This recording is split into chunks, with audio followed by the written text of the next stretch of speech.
માળિયાહાટીના ચોરવાડ ગામના વતની અને સોમનાથના ધારાસભ્ય વિમલ ચુડાસમાને કોર્ટમાંથી નગરપાલિકા ચૂંટણી લડવાની રાહત મળતા તેમના સમર્થકો દ્વારા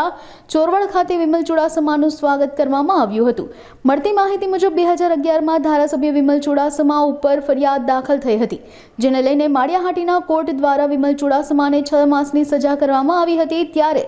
ધારાસભ્યને નગરપાલિકા ચૂંટણી લડવાની મંજૂરી મળતા તેમના સમર્થકો દ્વારા ચોરવાડ ખાતે ફટાકડા ફોડી ઢોલના તાલે વિમલ ચુડાસમાનું સ્વાગત કરાયું હતું। મારી ઉપર 2011માં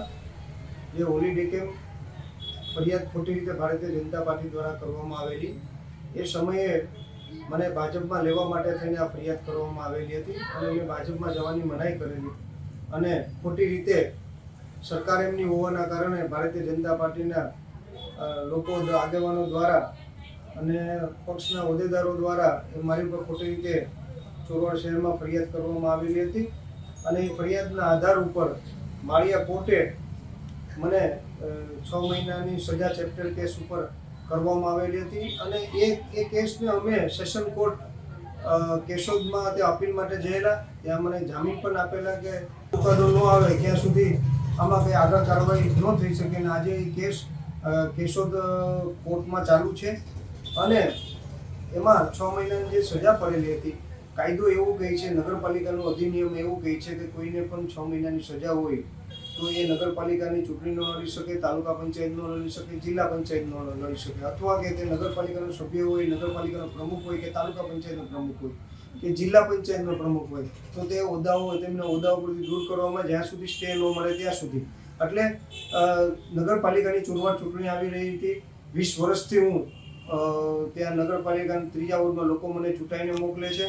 અને હું સભ્ય તરીકે પણ છું અને પ્રમુખ તરીકે પણ ચોરવાડ વિસ્તારના લોકોએ મને સેવા કરવાનો મોકો આપેલો અને ચોરવાડના વિસ્તારના લોકો ઈચ્છતા હતા કે ફરી હું ચૂંટણી લડું, એના માટે થઈ અને મેં સેશન કોર્ટમાં કેશોદ સ્ટે માટેની અપીલ કરી, ફરી ચૂંટણી લડવા માટેની અપીલ કરી। આ ચૂંટણીમાં મારા વકીલ તરીકે હાઈકોર્ટના વકીલ BM મંગુકે સાહેબ, વકીલ બેલાબેન પ્રજાપતિ, દેવલભાઈ, ડાભી કાકા, હીરાભાઈ ભાદરકા, જિગ્નેશભાઈ શેવડા, આ તમામે ખૂબ મહેનત કરી અને ત્યાં સાચી હકીકત કોર્ટની સામે મૂકેલી અને એના કારણે મને કોર્ટે આજે ચૂંટણી લડવા માટેની મંજૂરી આપી દીધી છે અને મને ન્યાયતંત્ર ઉપર ખૂબ જ ભરોસો હતો અને એ ખૂબ જ ભરોસો હતો અને મને વિશ્વાસ છે કે ન્યાયતંત્રમાં સાચાની જીત થશે અને ન્યાયતંત્ર ઉપર મેં ભરોસો રાખેલો અને ન્યાયતંત્ર ઉપર હંમેશા મારો ભરોસો છે। એટલે આ જ્યારે ગામ ચોરવાડ શહેરના લોકોને ખ્યાલ પડી, કારણ કે ઈચ્છતા હતા, એ ખૂબ આવતા કે તમારે તો ચૂંટણી લડવી પડશે અને લોકોની ઈચ્છા હતી, ચોરવાડ શહેરના લોકોની ઈચ્છા હતી અને એ માટે કોંગ્રેસ સમિતિ અને ચોરવાડ શહેરના તમામ આગેવાનો દ્વારા મારું સ્વાગત કરવામાં આવ્યું। ઢોલ સણાઈને આતિશબાજીથી સ્વાગત કરી અને આતિશબાજીથી આ જીતને ઉજવવામાં આવી।